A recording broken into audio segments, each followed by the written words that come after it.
Welcome back, everybody. This is my second video on the Haoshi pick for the Abloy Classic. In this video, we'll be covering the 4 issues that I found with the pick that made it not functional, although all the issues were easily remediable. And at the end, we will pick Abloy 330 with a classic core.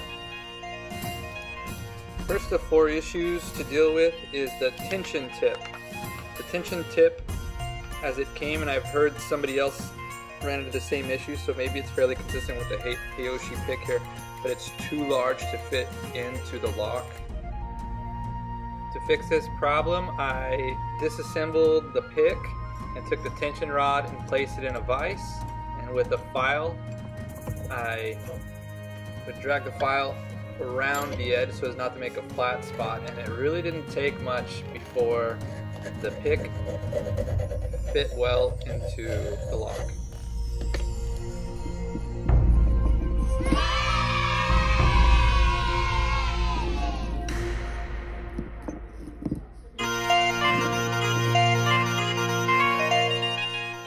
The next 2 issues we'll tackle at the same time. The tension rod, I found that it slipped when torque was applied to the handle, and also trying to fix that, I ran into the issue that the Allen wrench that was provided with the Haoshi pick actually slipped inside the grub screw. So I found a 1.5 millimeter Allen wrench in my toolbox, and that seemed to do the trick. And as for the slipping tension rod, with a grinder or a file, I filed a flat spot for the grub screw to grab into, and that seemed to fix that issue.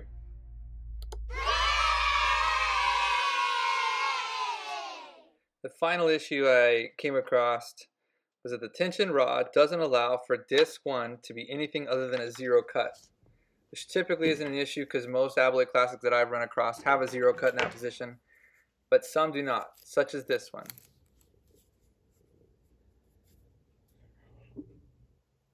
Here we have, let's count them, disc 11, disc 10, 9, 8, 7, 6, 5, 4, 3, 2, 1, which is not a 0 cut. That would be a 4 cut.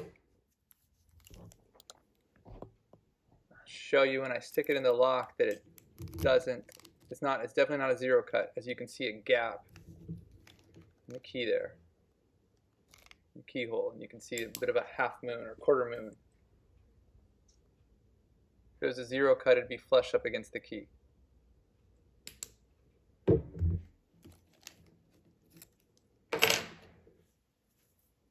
To fix that, you can see this piece that I'm pointing to here.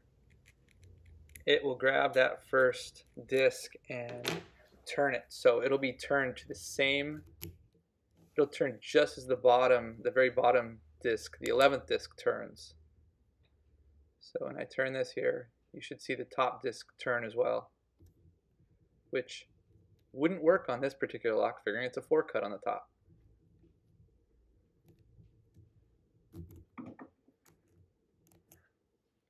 How I prefer it to work is the way that this custom homemade pick I have here works. I put it in all the way to the bottom. I don't know if we can see this, but when I turn the tension rod, it has 0 effect on the top disc. To allow for this in the Haoshi, I would simply have to grind off this section underneath the red arrow to be the same depth as the section of the blue arrow. But I haven't done so because this lock is a different lock, and it does have a 0 cut on the 1 disc. To rotate all the discs to the furthermost clockwise position. Insert the tool. Drop the picking tip, figure it out. They should all be on 0. Drop that to the bottom. We'll start on disc 10, which I should already know, which I know is at a 0. So just work through the stack. A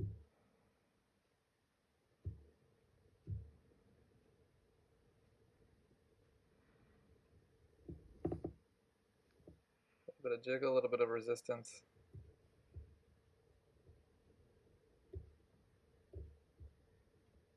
I find that the feedback becomes more pronounced the more discs you get into the proper position.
Alright,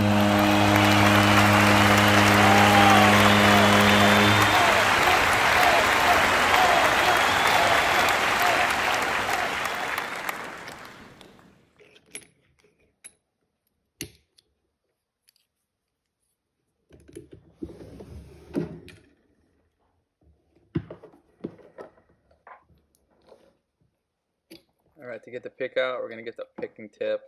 We've got to work it through all the discs. Here's the picking tip.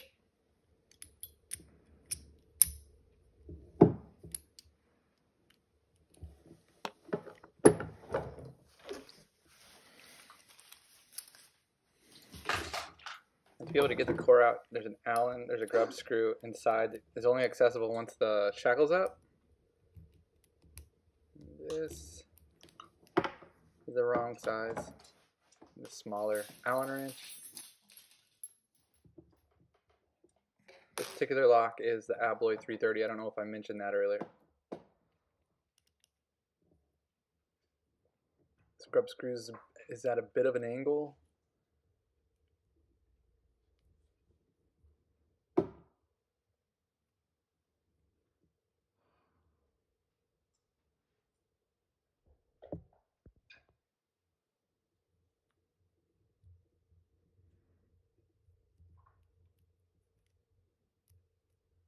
The reason I'm getting the grub screw out, I can't actually get the pick out until it's locked.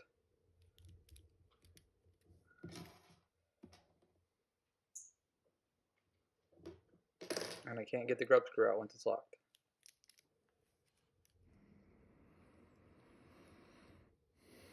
The grub screw didn't fall out, but I know I loosened it out. I was just rattling around in there. Let's see if we can.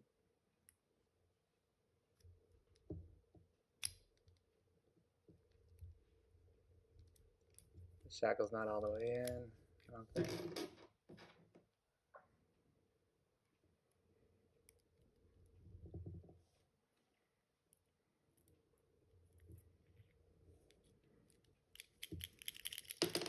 Try to shake it out. There it goes. Got the grub screw out. I should allow the shackle to go all the way down.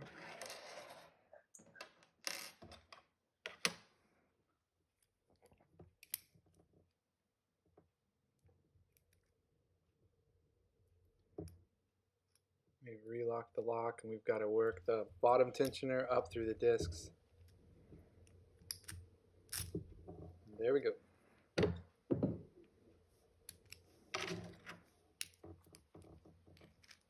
A lot of people have talked about it. Super cool thing about Abloys is the bow of the key works as a key to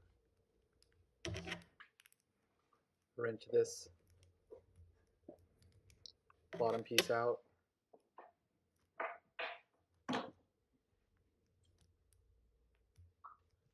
You can see the indentions in the sides where the grub screw dug into.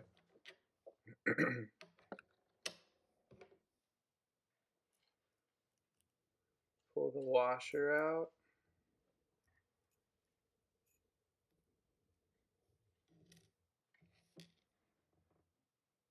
Disc 1.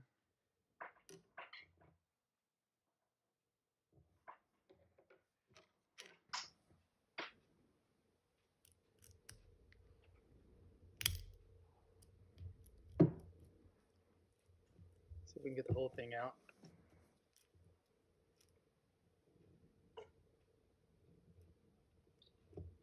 Here we go. You can see the sidebar.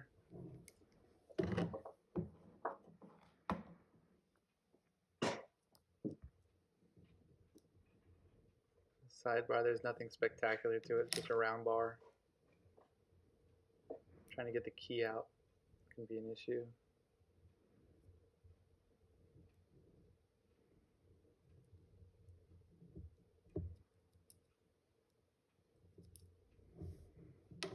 There we go. Spacer, disc 2. Spacer, disc 3.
the last spacer,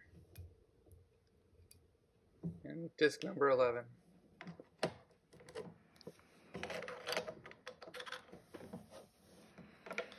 See if we can't get a closer view on the discs. See disc 1 in the far left, it doesn't have one of those nodes sticking out. That's the free-floating top disc. You see on disc 2, and there's a few others, the shape is more than just a half moon. I've heard other pickers say that that was to deter or make use of some previous pick. It would slip in there and it wouldn't turn, but it doesn't seem to be an issue with this one. There you have it. The Abloy 330 with the classic core picked with the Haoshi tool. Thanks for watching.